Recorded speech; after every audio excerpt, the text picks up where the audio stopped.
वो तो बड़े नेता हैं, उनका कहना जो भी है हम उस पर टिप्पणी नहीं करना चाहते हैं। वो अपने समझ से जो बताए हैं उनकी बात है। हम तो ये कहना चाहते हैं कि ये उपचुनाव है, और वो भी जो तिरहुत स्नातक क्षेत्र से, स्नातक क्षेत्र मतलब उसमें सभी बीए पास जो है सो वोटर्स होते हैं, अधिकांश उसमें टीचर्स हैं। सरकार के द्वारा वर्तमान समय में जो शिक्षा में सुधार की प्रयास की जा रही है, तो उससे कहीं न कहीं शिक्षकगण असहमत दिखाई पड़ते हैं कुछ बिंदु पर। तो उसके लेकर के नाराज़गी हो सकती है शिक्षकों की, और पढ़े लिखे लोग हैं, विद्वान हैं, सभी ग्रेजुएट हैं और वही वोटर हैं। तो उस नाराज़गी का कहीं न कहीं खामियाजा भुगतना पड़ा है। नमस्कार, स्वागत आपका लाइव बिहार में आपके साथ है संजीव सिंह। कि तिरहुत स्नातक स्तरीय एमएलसी चुनाव के परिणाम सामने आए हैं। देखिए रिजल्ट जो आए हैं वो चौंकाने वाले हैं। लगातार इस सीट पर जो है जेडीयू का कब्जा रहा है 22 वर्षों से, और जेडीयू इसको पारंपरिक सीट अपना मानती थी। लेकिन इस बार देखिए जेडीयू चौथे नंबर पर, तो वहीं आरजेडी भी तीसरे नंबर पर। दोनों जो सत्ता और विपक्ष के जो कैंडिडेट थे, दोनों वहां से चुनाव हारे, और निर्दलीय प्रत्याशी जो है बृजवासी बंशीधर बृजवासी वो वहाँ से चुनाव जीते हैं। इसी मुद्दे को लेकर के देखिए अब बिहार में राजनीति की जो है वो खूब हो रही है। जेडीयू के जो नेता हैं वो आपस में ही बयानबाजी कर रहे हैं।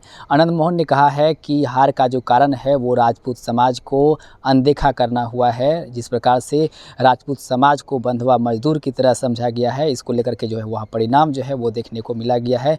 हमारी वहाँ पर अनदेखी की गई। इसी मुद्दे की खास बातचीत करेंगे। हमारे साथ बातचीत करने के लिए जेडीयू से विधायक है रामविलास कामत, सीधे बातचीत करते हैं। एमएलसी चुनाव के परिणाम को कैसे देखते हैं आप? एमएलसी चुनाव का परिणाम, सबसे पहले तो हम आपको बताना चाहते हैं कि इस चुनाव का जो मतदाता होते, वोटर्स होते हैं, वो अधिकांश जो है सो टीचर हैं और पढ़े लिखे लोग हैं। लेकिन फिर भी उनका वोटिंग का प्रतिशत इतना कम रहा है कि वो हताशा करने वाला है। अब 60% राजपूत समाज का अनदेखा करना जो है वो भारी पड़ा है वहाँ चुनाव में। वो तो बड़े नेता हैं, उनका कहना जो भी है हम उस पर टिप्पणी नहीं करना चाहते हैं। वो अपने समझ से जो बताए हैं उनकी बात है। हम तो ये कहना चाहते हैं कि ये उपचुनाव है, और वो भी जो तिरहुत स्नातक क्षेत्र से, स्नातक क्षेत्र मतलब उसमें सभी बीए पास जो है सो वोटर्स होते हैं, अधिकांश उसमें टीचर्स हैं। सरकार के द्वारा वर्तमान समय में जो शिक्षा में सुधार की प्रयास की जा रही है, तो उससे कहीं न कहीं शिक्षकगण असहमत दिखाई पड़ते हैं कुछ बिंदु पर। तो उसके लेकर के नाराज़गी हो सकती है शिक्षकों की, और पढ़े लिखे लोग हैं, विद्वान हैं, सभी ग्रेजुएट हैं और वही वोटर हैं। तो उस नाराज़गी का कहीं न कहीं खामियाजा भुगतना पड़ा है।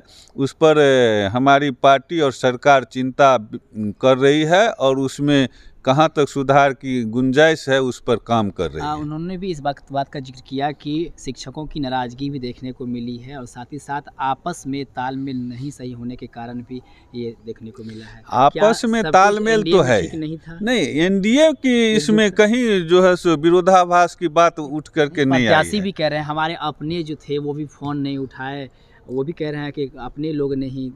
देखिए प्रत्याशी जी चुनाव लड़ रहे थे, तो वो तो व्यस्ततम थे, काफ़ी व्यस्त थे। उनको किसी से बात करने की या और सलाह लेने की ज़रूरत, गुंजाइश मिली होगी, समय पे नहीं बात हुआ होगा। लेकिन एनडीए में किसी तरह की तकरार नहीं है, और जो हमारे नेतागण अपने अपनी बात रख रहे हैं, तो उसमें विरोधाभास की बात नहीं है, समीक्षा की बात है, और अपने हार की समीक्षा कर रहे हैं। एनडीए इस पर बृहत स्तर से समीक्षा करके जो खामियां इसमें निकल के आएगी उस पर काम करेगी। काम के लिए बहुत बहुत धन्यवाद बातचीत करने के लिए। देखिए हमारे साथ बातचीत कर रहे थे जेडीयू से विधायक है रामविलास कामत, जिन्होंने साफ साफ कहा कि हम लोग बैठेंगे, विचार करेंगे इस पर, और जो खामियां होगी उसको दूर करने का कोशिश करेंगे। लेकिन इन्होंने भी इस बात को माना है कि वहाँ पर शिक्षकों की कुछ मुद्दे को लेकर के नाराज़गी थी, और नाराज़गी का जो देखिए खामियाजा जो है वो भुगतना पड़ा है। जेडीयू जो है चौथे नंबर पर चले गए हैं, और आरजेडी जो है तीसरे नंबर पर है, और निर्दलीय प्रत्याशी जो है वो वहाँ से बाजी मारे हैं, और रिजल्ट जो है वो काफ़ी चौंकाने वाले हैं। आप बने रहे हमारे साथ, और अपडेट पहुँचाते रहेंगे। देखते रहे लाइव बिहार। आप सभी का बहुत बहुत धन्यवाद।